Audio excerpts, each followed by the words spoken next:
চান্ডিকা হাথুরু সিংয়ে মিরপুর শেরেবাংলা জাতীয় ক্রিকেট স্টেডিয়ামে প্রবেশ করলেন আর বিসিবি ইনডোরের উদ্দেশ্যেই মাঠের মাঝখান দিয়ে হাঁটা ধরলেন। তার আগে গণমাধ্যম কর্মীদের ক্যামেরার দিকে তাকিয়ে মাথায় হাত দিয়ে বোঝালেন কতটা গরম পড়ছে। ঢাকা সহ পুরো বাংলাদেশে বেশ কয়েকদিন ধরেই তীব্র তাপমাত্রায় অতিষ্ঠ জনগণ, আর বাংলাদেশে এসেই তা ঠিকই টের পেলেন চান্ডিকা।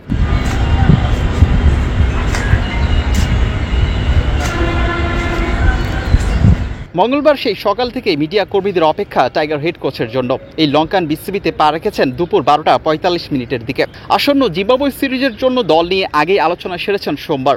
রাজধানীর একটি হোটেলে জাতীয় দলের নির্বাচকদের সাথে আলোচনা সেরে নেন। আজ দুপুরে এসেও মিটিং করেছেন। টাইগার নতুন স্পিন বোলিং কোচ মোশতাক আহমেদের সঙ্গে বিসিবির নতুন পারফরম্যান্স অ্যানালিস্ট মহসিন শেখের সাথেও ক্রিকেটারদের পরিচয় করে দিয়েছেন।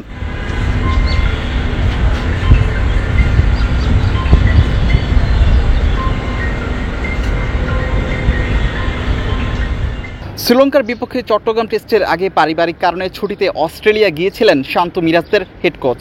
মাঝে কিছু গণমাধ্যমে এসেছিল হাথুরু আর বাংলাদেশে ফিরছেন না, কিন্তু বিসিবি বরাবরই বলে এসেছেন এমন সংবাদ ভিত্তিহীন। অস্ট্রেলিয়া থেকে রবিবার মধ্যরাতেই ঢাকায় পা রাখেন হাথুরু সিংহে।